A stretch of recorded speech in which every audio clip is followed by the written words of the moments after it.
morning. So this morning you have a treat in store for you. I'm going to be talking about discipleship, the teacher, and the student. Let me begin with this beautiful quote, which is from the book New Era Community, which is an Agni Yoga book. The great teacher, Master Moria, said, "Much can be forgiven him who, even in darkness, has preserved the concept of the teacher." The teacher uplifts the dignity of the spirit. We liken the concept of the teacher to a lamp in the darkness. Therefore, the teacher may be called a beacon of responsibility. The bonds of the teaching are like a saving rope in the mountains. The teacher is revealed from the moment of kindling of the Spirit. From that moment on, the teacher is inseparable from the disciple. It goes on to say, we do not see the end of the chain of teachers. And the consciousness imbued with the teacher elevates the attainment of the disciple as a precious, all-penetrating aroma. The bond of the disciple with the teacher forms a link of protection in the uniting chain. Within this defense, deserts bloom. Isn't that beautiful? There's so much in that. This is from the paragraph 60, again, the book called New Era Community. So I've been thinking a lot about teachers after putting this talk together. And I've decided, I've come to a conclusion that it takes humility to have a teacher. I can remember back to the first day I ever had a teacher, and I was 3 years old. And this woman was a piano teacher. And she stuck it out with me. Can you imagine the patience that she had? I think she's remained as my piano teacher until I almost went to college. I think it was the last year, my senior year in high school. And she became very ill and couldn't teach anymore. Then the next teacher was a violin teacher, and I was 4 years old then. Precocious, 4 years old. Remember the terrible threes and horrible fours? Precocious child playing this very small violin. It's a miniature-sized violin because of her miniature-sized body, 4-year-old child. And then teachers, you go to grade school and you have teachers for every grade. Then you go to college and then you have more advanced knowledge teachers. And so I've been imbued with teachers my whole life. And I've now, when we look at COVID and I listen to parents renewing their love for teachers that wasn't really there before because they have to teach their kids, homeschooling, whether they like it or not, and teaching through Zoom. Most are doing Zoom, I guess, and how difficult it is, to teach their child. So it is my hope that one of the benefits that we walk away from with the COVID-19 flu problem is that parents will have a new respect for teachers.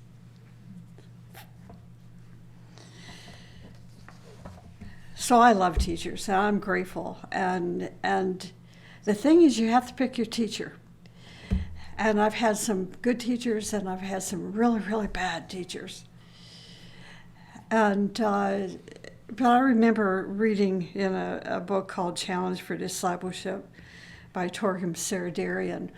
It's kind of a complicated twist on words about having the right teacher for the wrong reason and the wrong teacher for the right reason, and so on and so forth. It was quite ingenious the way that was written. And so as I began to think about the wrong spiritual teachers that I've had, I learned as much as I have from having right spiritual teachers.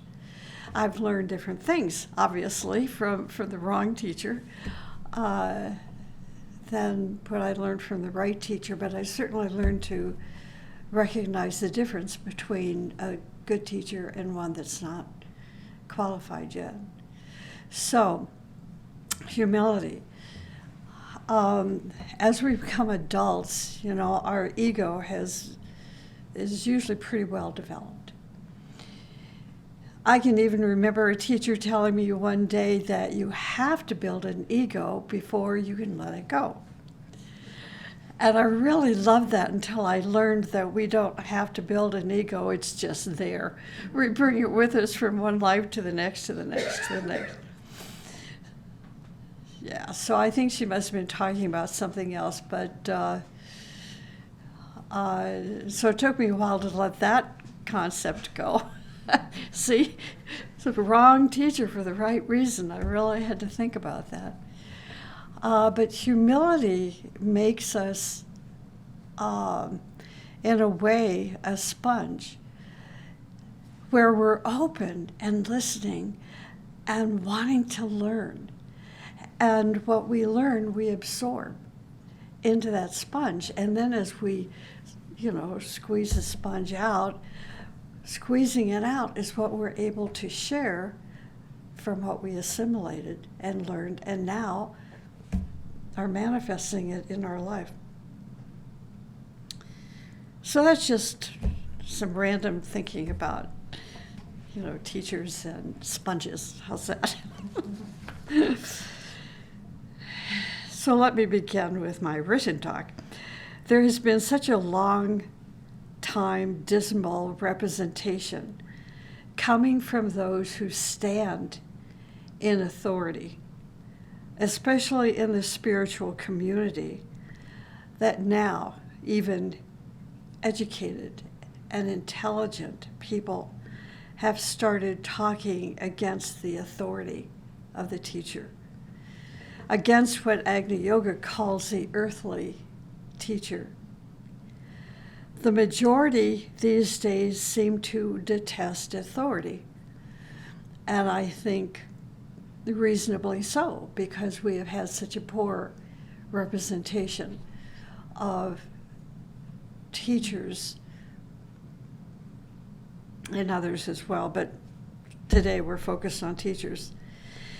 However, discipleship means to have a teacher, to have a master, and to be their student. The authority of the teacher is the light of the teacher. It's the first thing that we have to learn, that the authority of the teacher is the light of the teacher. Their illumination is their authority. It is the teacher's connection with the great ones and the teacher's alignment with the great ones that defines them as an authority. The greater the light, the greater the authority. A true earthly teacher is called a leading light. Discipleship is research and discovery of that leading light, your teacher. Research and discovery of that leading light. If you do not find your teacher, you are not a disciple. Just like when I was 3 years old if I did not have a teacher, I would not have ended up being a professional musician, because these teachers are links on a chain, and they take us from one step of the ladder to the next, to the next, to the next. We may come into an incarnation as a prodigy, but that prodigy still needs a teacher, because a prodigy needs to be refined and elevated from where he was or she was when she came into this life to its still advance. So in the world of discipleship, if you do not find your teacher, you are not yet a disciple. The teacher is a representative of our higher self in objective manifestation. If we disrespect our teacher or master, then we are disrespecting our higher self. Because that self is a link in the ladder between you and your higher self. So the first step of discipleship is dedication to the teacher. The leading light, including very careful obedience to the instructions that the teacher gives. Now, I tell you, for myself, when I met my ultimate teacher, physical, earthly teacher, I was so inspired and felt so blessed that there was never a time where I had to sit and think, gosh, I don't know. I don't know if I really, want to listen to this teacher. I don't know if I want to dedicate myself to the light of this teacher. I don't know if I can be obedient to that light. I never had that as a problem. And I think maybe one of the reasons is because of humility. And the second is humility. And the third one, guess what the third one? Humility. Humility is knowing who you are and who you are not. It is not a false humbleness. It is a sense of being on the path of striving toward perfection, striving to be better, striving to broaden the consciousness. And we know we can't do it ourselves, although many people do believe that they can do it on their own, which is certainly reasonable, but it's also a very slow process. And you make a lot more mistakes. Anyway, so when the teacher says, for example, your problem is emotional, so you need to do these things. If you start doing exactly what you are instructed, you start being a disciple. If instead you listen to what the teacher says and do not obey, then you are not a disciple. See, obedience comes from the heart, not from the brain, not from the mind. It has to come from the heart, or obedience becomes a negative energy when you think about obedience. That negative energy was born when you were a teenager. I'm not going to be obedient to anybody. Look who I am. I am now a teenager. But as your heart develops and begins to guide your mind, then you understand what obedience is. If you listen to what the teacher says and do not obey, then you are not a disciple. Why? Because discipleship is actualization of discipline and a continuity of absorption, see the sponge, right? Absorption of the teaching given by the teacher. What will your teacher do? The leading light will know how their relationship with you is painful, can be painful. The moment you become a disciple to a true teacher, that teacher will do everything existing in heaven and earth to destroy your ego. The building. The ego that has lasted 10,000 years must be demolished if we want to build a new mansion with a new plan, new visions, and meet new needs.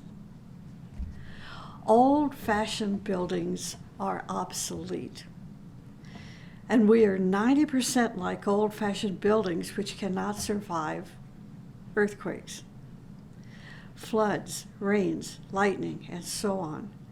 They are obsolete and must be demolished. Yet the teacher has a very difficult time doing this because the dwellers in that building pray and cry, "Don't touch me, right? Leave me alone."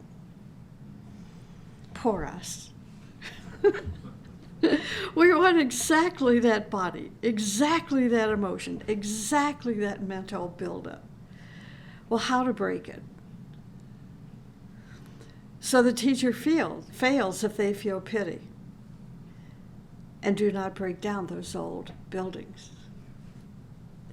This is the battlefield of suffering for the teacher. They must use high-level tactics and wisdom to destroy old buildings and endure the reactions and animosity of the people who dwell in them. If a teacher cannot destroy those faulty structures, they fail. They fail in their duty. Real students realize that their ego must be destroyed. Whenever one is ready, then they must go to the teacher and say, "Now I think I am ready to receive that big hammer on the head of my ego." I remember my teacher literally at one exercise with one of his students took a hammer and struck her on the head.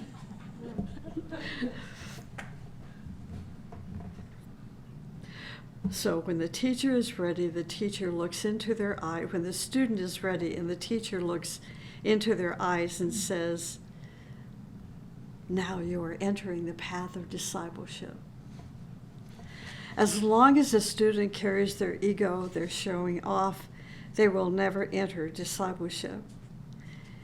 It is impossible because, why? The ego is the dweller on the threshold. It sits there, and any time that you want to cross the dweller's threshold, it swallows you into his stomach. And you stay there another 10,000 years. The master of a teacher will ask, "What did you do with your disciple?" If the teacher answers, "Well, Lord, I took him to the movies and restaurants, and I dated him, and we had such a good time." The master is going to say to the teacher, "Well, you have failed. Be gone from the field of service."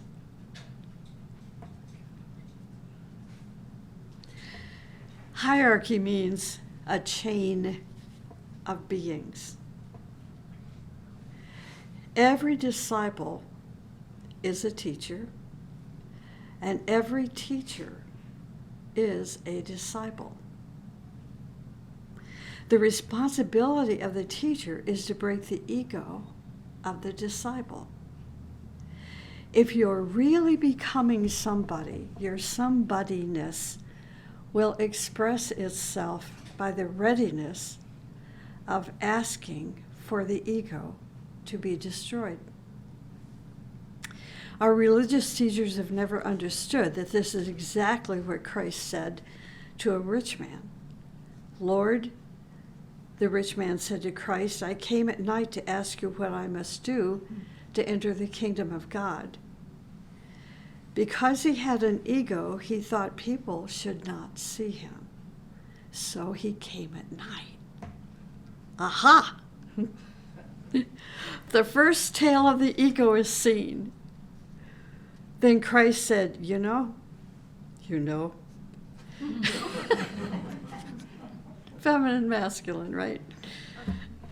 You know, if you want to enter the kingdom of God, you must go and sell everything you have and give money to the poor. Then return to me.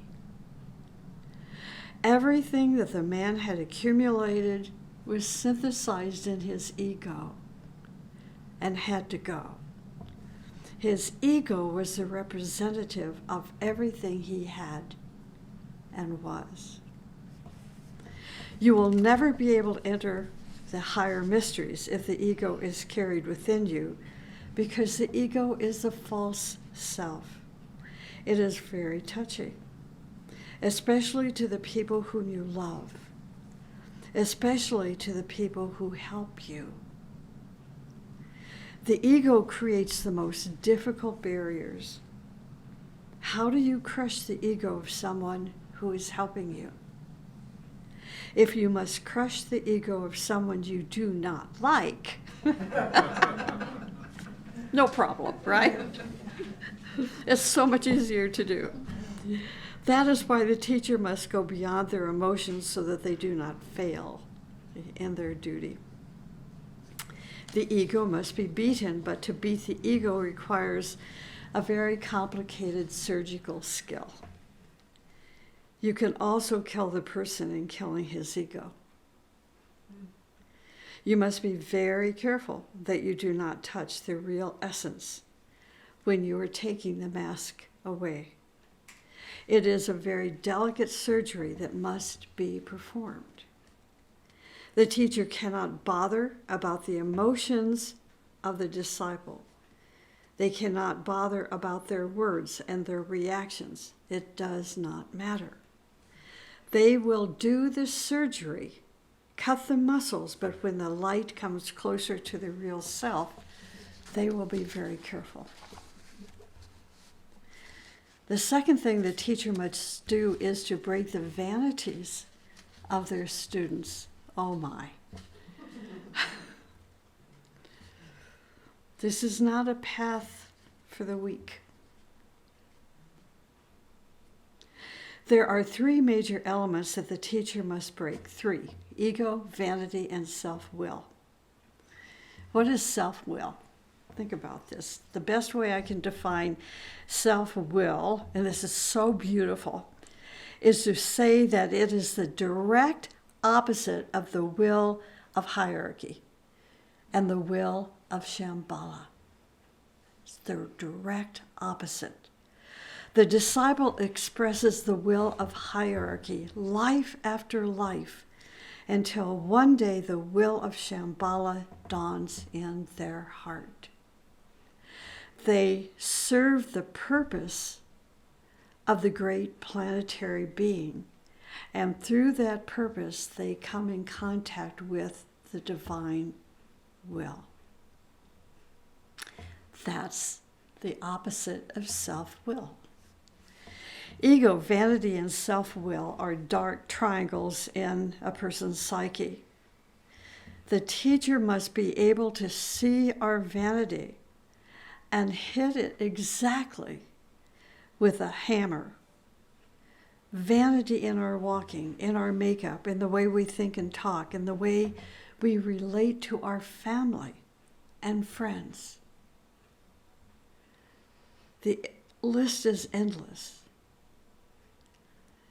See, we normally don't, or at least I didn't, think about the teacher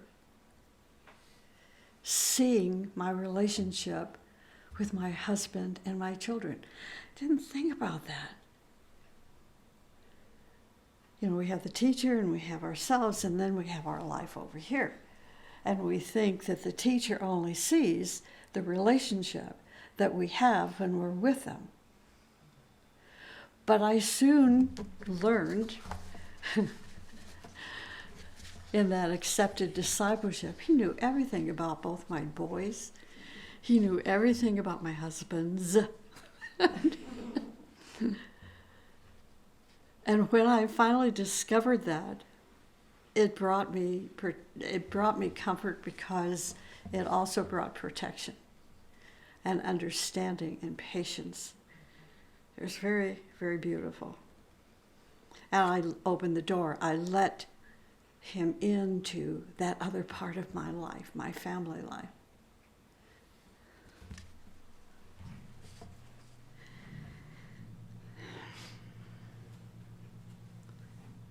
If we cannot see our own vanity, the teacher is there to see it. If a teacher does not see your vanity, then leave them. When a real teacher sees your vanity, you will be so uncomfortable. It will be so uncomfortable for you. The teacher always steps on our tail, and it aches so bad. I know when my teacher started stepping on my tail, all my being became unhappy.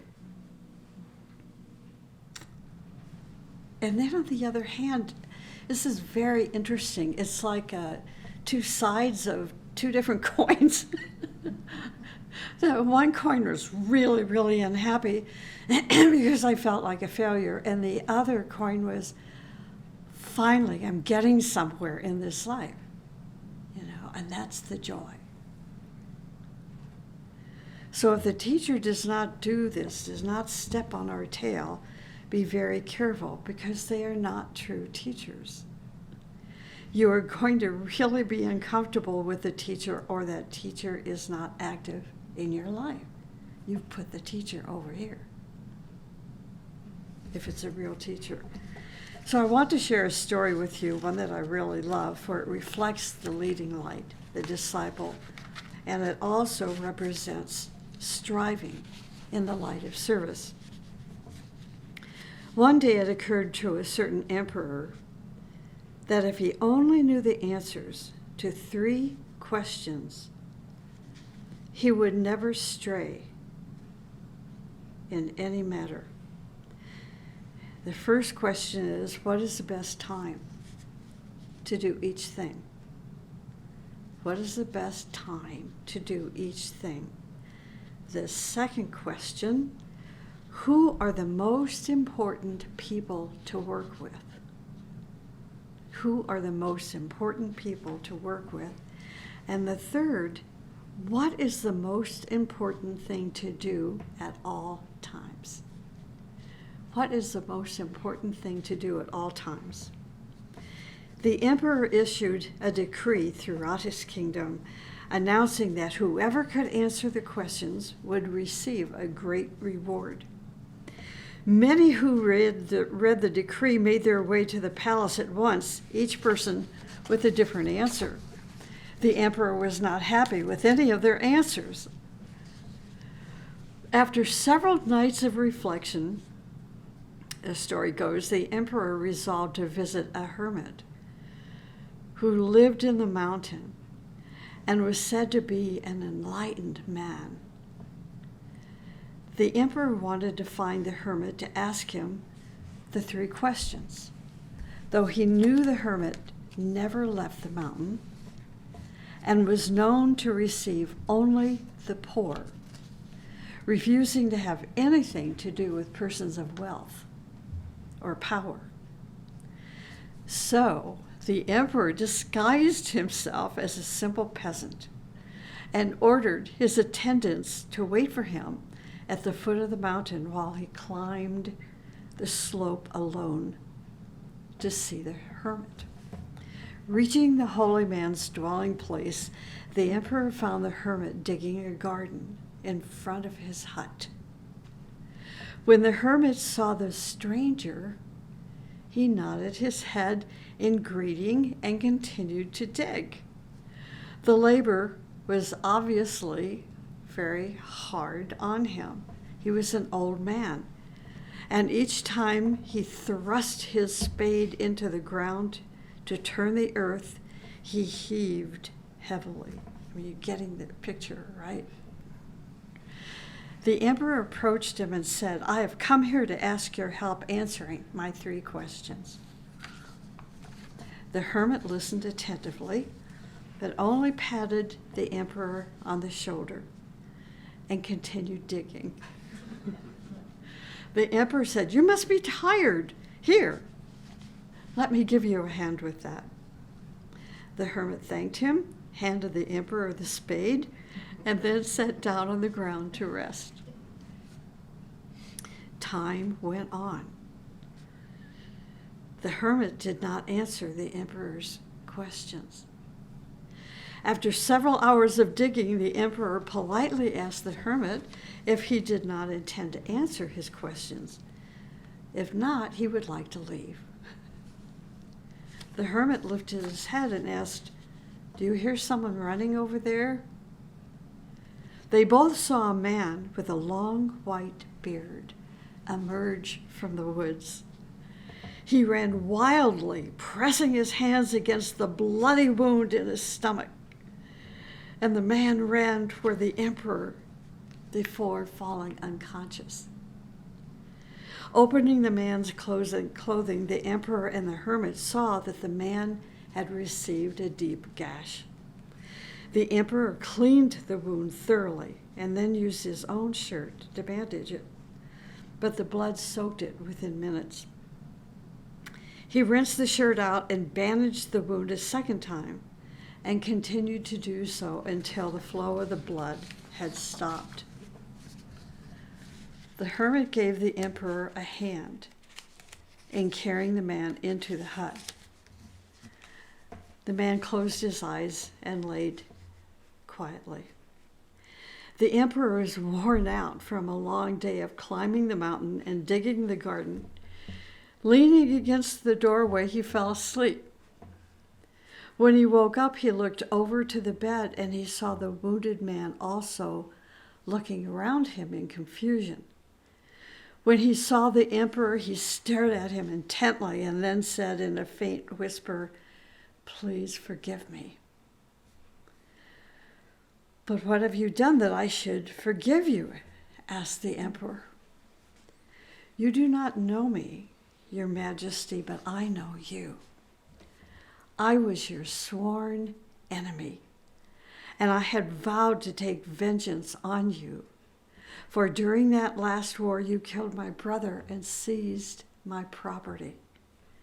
When I learned that you were coming alone to the mountain to meet the hermit, I resolved to surprise you on your way back and to kill you. But after waiting a long time, there was still no sign of you. And so I left my ambush in order to seek you out. But instead of finding you, I came across your attendants who recognized me, giving me this wound. Luckily, I escaped and ran here. If I hadn't met you, I would surely be dead by now. I had intended to kill you, but instead you saved my life. I am ashamed and grateful beyond words. If I live, I vow to be your servant for the rest of my life, and I will bid my children and grandchildren to do the same. Please grant me your forgiveness. The emperor not only forgave the man, but promised to return all of his property and to send his own physician and servants to wait on him until he was completely healed. Then the emperor returned to see the hermit. Before returning to the palace, the emperor wanted to repeat his 3 questions one last time. He found the hermit sowing the seeds in the earth that they had dug the day before. The hermit stood up and looked at the emperor. But your questions have already been answered. How's that? The emperor asked, very puzzled. Yesterday, if you had not taken pity on my age and given me a hand with digging these plant beds, you would have been attacked by that man on your way home. Then you would have deeply regretted not staying with me. Therefore, the most important time was the time you were digging in the beds. 2, the most important person was myself. And 3, the most important pursuit was to help me. Later, when the wounded man ran up here, the most important time was the time you spent dressing his wound.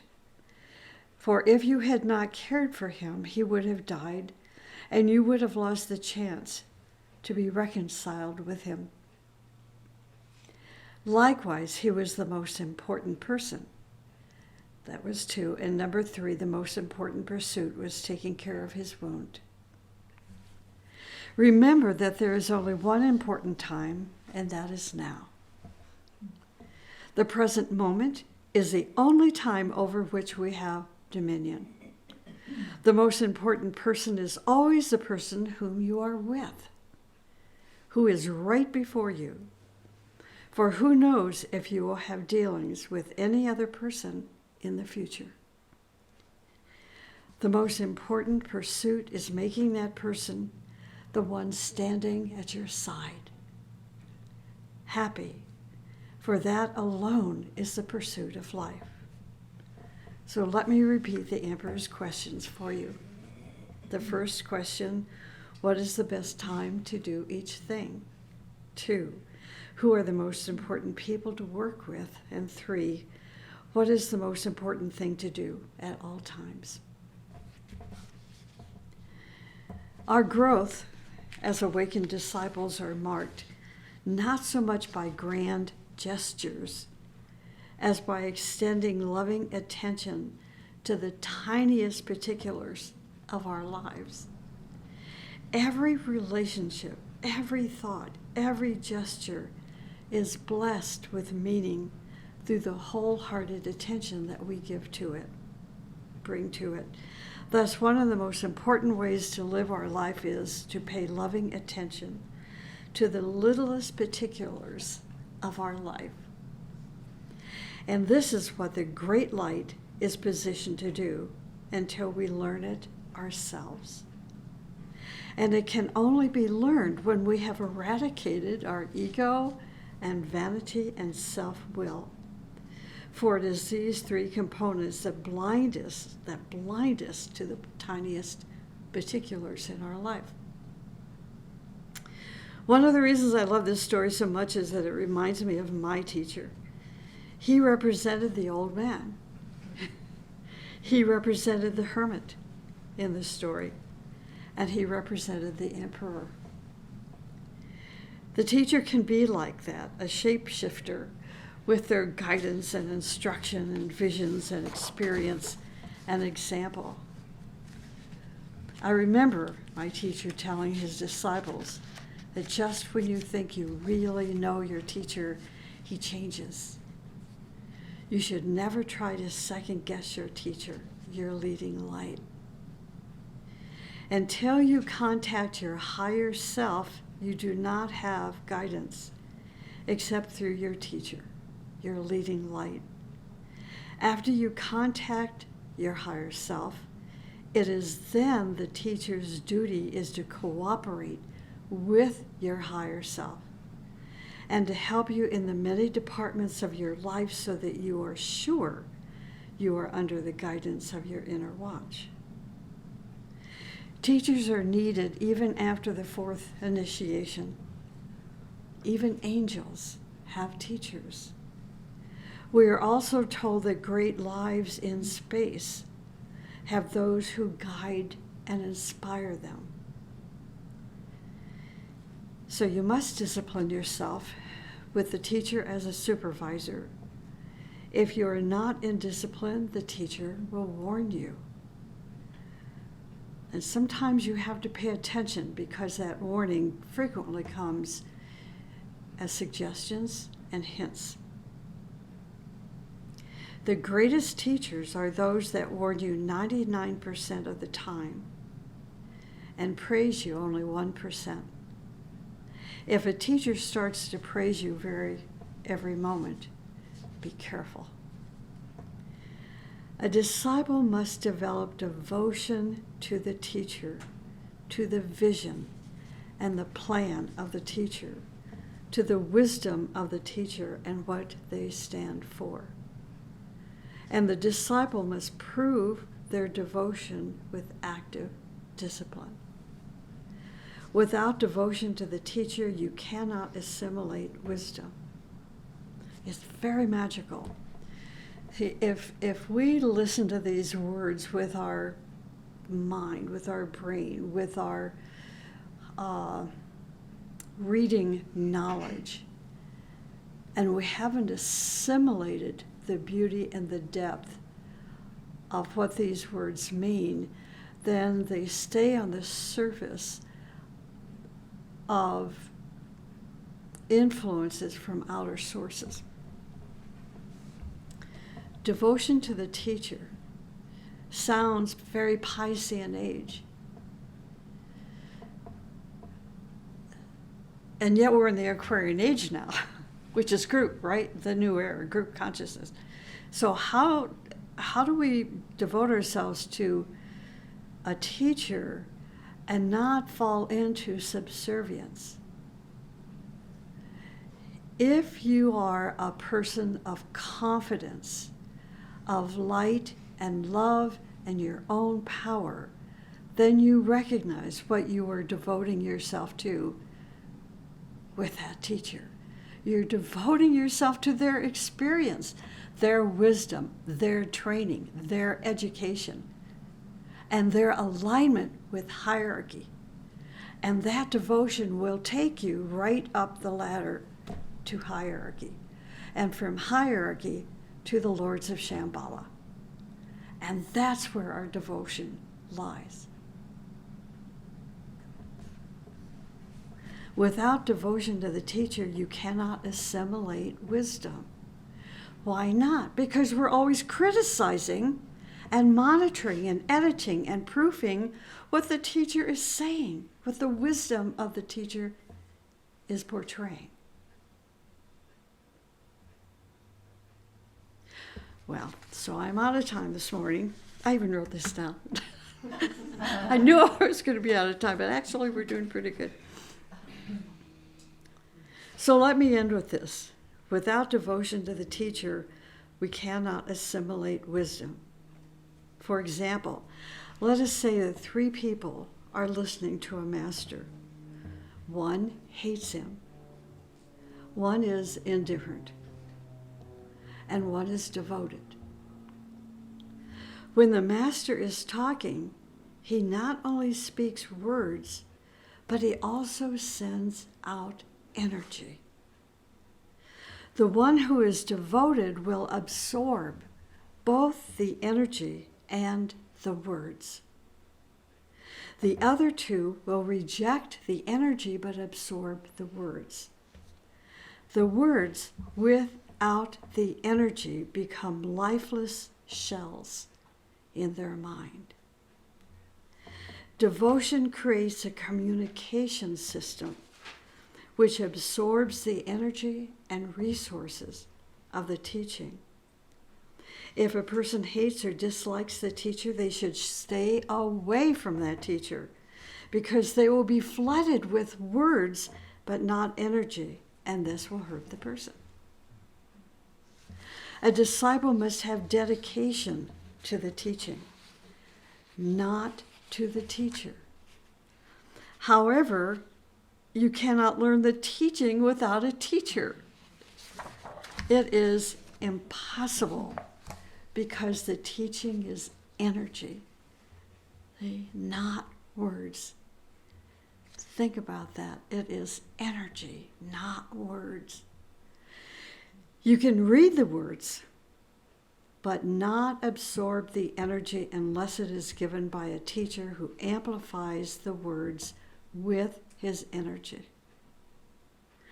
This is why Master Moria says the most sacred things in this life is the teacher and the mother.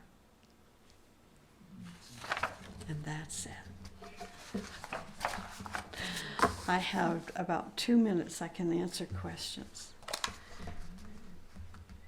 2 or 3 minutes. I know we usually don't ask questions, but this is an important talk and deserves a couple of questions.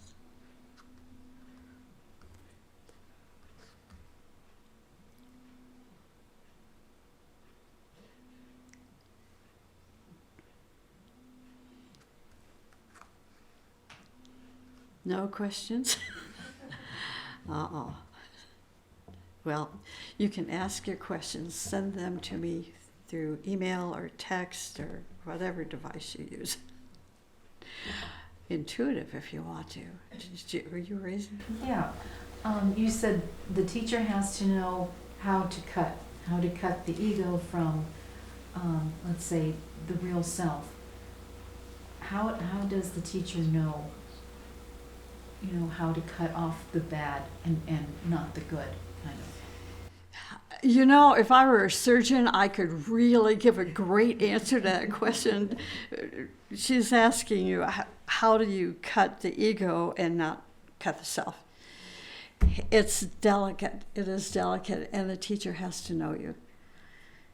See, and if you don't expose yourself to the teacher, 2 things are going to happen. Number 1, your ego will not be cut, and number 2, you will not be led to the higher self. So this is why we're told, don't hide yourself from your teacher. And that's my answer. Okay, thank you. Thank you for tolerating this talk this morning. And I hope you enjoyed it.